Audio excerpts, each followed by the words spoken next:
नमस्कार, कक्षा 5वीं के सभी छात्रों का मैं स्वागत करती हूँ आज आपकी हिंदी की कक्षा में। तो सबसे पहले आज हम पढ़ेंगे, आज का हमारा विषय है संज्ञा और हम संज्ञा के बारे में पढ़ेंगे। बच्चों, आप जानते हो कि संज्ञा प्रत्येक व्यक्ति, प्राणी, वस्तु, स्थान, भाव, गुण और अवस्था का अपना अपना नाम होता है। व्याकरण में नाम को ही संज्ञा कहते हैं। आप सबको पता है इस बारे में कि जितने भी नाम वाले शब्द होते हैं वो सारे संज्ञा कहलाते हैं।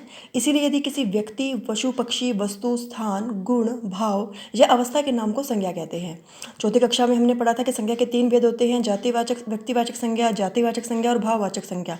परंतु कक्षा 5वीं में हमने 2 भेद को और यहाँ पर शामिल किया गया है, जिसमें समूहवाचक संज्ञा और द्रव्यवाचक संज्ञा को शामिल किया गया है। तो इसलिए हमारे संज्ञा के भेद हैं 5, जिसमें पहला व्यक्तिवाचक, जातिवाचक, भाववाचक, समूहवाचक और द्रव्यवाचक।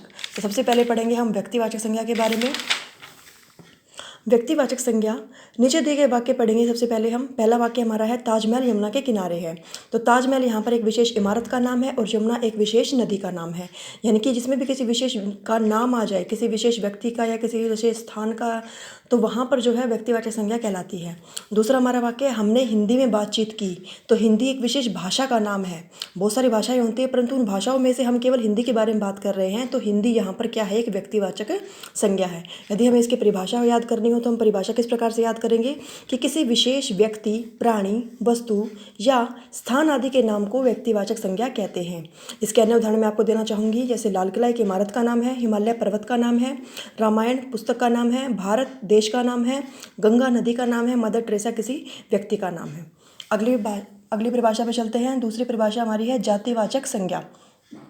सबसे पहले हम वाक्य पढ़ेंगे। हमारा पहला वाक्य है कि गरीब विद्यार्थी गरीब था। प्रत्येक विद्यार्थी को विद्यार्थी कहते हैं, यानी कि जाति के बारे में बात कर रहे हैं, हम किसी समूह के बारे में बात कर रहे हैं। अगर मैं आपका एक एग्जाम्पल लेती हूँ, अगर मैं उदाहरण मैंने लिया जानवर, तो जानवर क्या है? एक जाति है। ठीक है, जानवर एक जाति है। इसके अंदर बहुत सारे जानवर शामिल हो सकते हैं। अगर मैं किसी एक जानवर का नाम लूँगी तो वो हो जाएगा व्यक्तिवाचक संज्ञा। जैसे मैंने शेर, भालू, चीता, इस प्रकार से अगर मैंने एक किसी पशु का नाम ले रही हूँ तो वो क्या है? व्यक्तिवाचक संज्ञा। परंतु जानवर क्या है? जानवर पूरी जाति के बारे में मुझे बता रहा है कि जानवर जातिवाचक संज्ञा है। उसके बाद हमारा अगला वाक्य है नदी पर्वत से निकलती है। हर नदी को नदी और हर पर्वत को पर्वत कहते हैं। यानी कि नदी क्या है?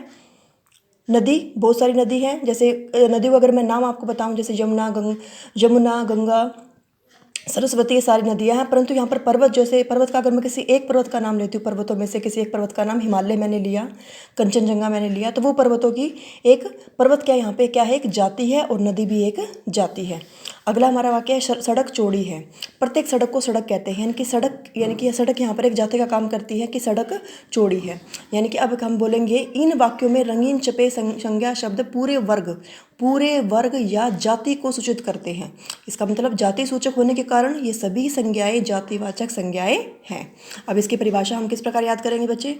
जिस संज्ञा से उसके पूरे वर्ग या जाति का बोध हो उसे जातिवाचक संज्ञा कहते हैं। इसके बाद इसके अन्य उदाहरण मैं आपको बताना चाहूँगी कि जैसे गाय एक जाति है। गाय अलग अलग प्रकार की होती हैं, जिसके अंदर उनके नाम कई प्रकार के हैं। गांव एक जाति है, देश जाति है, नेता, पक्षी, फूल, बच्चे, मकान आदि सभी जातिवाचक संज्ञा के उदाहरण हैं। अगला हमारा तीसरा है भाववाचक संज्ञा। नीचे दिए गए वाक्य पढ़ेंगे। सबसे पहले पहला हमारा वाक्य है कि हमें अपने देश से प्रेम है। तो यहाँ पर प्रेम शब्द क्या? हमारी भावनाएं व्यक्त कर रही हैं। ठीक है। शिक्षक ने छात्र की प्रशंसा की। एक शिक्षक ने छात्र की तारीफ की, यानी कि उसकी कुछ अच्छाई को देखकर या उसके अंदर कुछ ऐसे भाव देखकर शिक्षक ने छात्र की प्रशंसा की है। तो यहाँ पर प्रशंसा क्या है? एक भाववाचक संज्ञा है। कवियत्री अपने बचपन को याद करती है। कवियत्री ने अपने बचपन को याद किया, यानी कि बचपन की भावनाओं को, उसके कि बचपन में वो किस प्रकार से खेला करती थी, वो सारी भावनाओं को बचपन में वो याद कर रही है। तो वो बचपन क्या है? हमारा भाववाचक संज्ञा। अब रंगीन छवि संज्ञा किसी न किसी भाव, गुण या अवस्था का बोध कराती है। भाव, गुण, अवस्था आदि को हम केवल अनुभव कर सकते हैं, हम इन्हें देख या छू नहीं सकते। ऐसी संज्ञाओं को भाववाचक संज्ञा कहते हैं।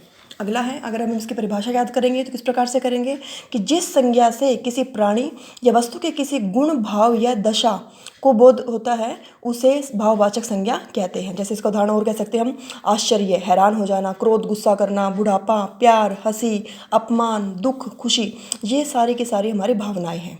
उसके बाद है समूहवाचक संज्ञा। नीचे दिए गए वाक्य पढ़ेंगे सबसे पहले जिससे हम अनुमान लगाएंगे कि समूह के नाम से संबोधित हो रहा है कि समूह एक झुंड, एक समुदाय जिसके बारे में बात कर रहे हैं। जैसे भीड़ तितर बितर हो गई। भीड़, भीड़ यानी कि क्राउड, बहुत सारे लोगों का क्राउड कह सकते हैं हम लोग, बहुत सारे लोगों की भीड़। तितर बितर मतलब अलग अलग हो गई। चींटियाँ परिवार में रहती है। यहाँ पर परिवार क्या एक समुदाय का काम करता है। या चाबियों का गुच्छा है। गुच्छा क्या है? गुच्छे के अंदर बहुत सारी चाबियाँ हैं, वो एक समुदाय का कार्य कर रहा है। तो ये सभी शब्द संज्ञाएं हैं। समूह को सूचित करने के कारण इन्हें समूहवाचक संज्ञा कहते हैं। जैसे दल, मंडली, जुलूस, सेना, ढेर, टोली, गट्ठर आदि। इसके बाद हम बात करेंगे द्रव्यवाचक संज्ञा के बारे में। नीचे दी गई पहले हम वाक्य पढ़ेंगे। पहला वाक्य है, यह पाजेब चांदी की है। यह पाजेब चांदी की है। तो पाजेब क्या है? ये द्रव्यवाचक यानी किसी आभूषण के बारे में बात की है। वो आभूषण किसका बना हुआ है? चांदी का बना हुआ है। 2 किलो आटा बचा है। 2 किलो आटा बचा है। सरसों का तेल कितने रुपए किलो है? यहाँ पर तेल एक द्रव्य की बात कर रहे हैं हम। द्रव्यवाचक यहाँ पर कहलाएगा तेल। इन वाक्यों में रंगीन सभी शब्द वैसे तो संज्ञा शब्द ही हैं, लेकिन हम इन्हें गिन नहीं सकते। इन्हें नापना या तोलना पड़ता है। धातु, द्रव्य या पदार्थ को सूचित करने के कारण इन्हें द्रव्यवाचक संज्ञा कहते हैं। अब इसकी परिभाषा याद करेंगे बच्चे। जिस संज्ञा शब्द से किसी धातु, द्रव्य या पदार्थ का बोध होता है उसे द्रव्यवाचक संज्ञा कहते हैं। जैसे चीनी, लोहा, तांबा, सोना, पानी, मिट्टी, दूध, चाय, पेट्रोल आदि। ये सारे के सारे हमारे क्या है? द्रव्यवाचक संज्ञा है। अब आज के बात आती है हमारे गृह कार्य की। कक्षा 5 के सभी छात्रों का गृह कार्य क्या होगा कि सबसे पहले अपना लेख सुधारने हेतु प्रतिदिन 1 पेज सुलेख अवश्य लिखना है आप सबको। संज्ञा की परिभाषा उदाहरण सहित याद करनी है। पहले परिभाषा याद करेंगे, उसके बाद संज्ञा के 5 भेद परिभाषा सहित याद करेंगे। वह दैनिक जीवन में प्रयोग किए जाने वाली वस्तुओं से तुलना कर संज्ञा के भेदों की पहचान करने का प्रयत्न करेंगे। यानी कि दैनिक जीवन में हम जिन चीज़ों का प्रयोग करते हैं उनके अनुसार हमें उन संज्ञाओं को पहचानना है कि वो कौन सा भेद संज्ञा का कौन सा भेद कहलाएगी। उसके बाद अगला कार्य हमारा है प्रत्येक भेद यानी कि जितने मैंने भेद करवाए 5 भेदों के 10-10 उदाहरण आपको वाक्य सहित बनाकर अपने उत्तर पुस्तिका में लिखने हैं। धन्यवाद छात्रों।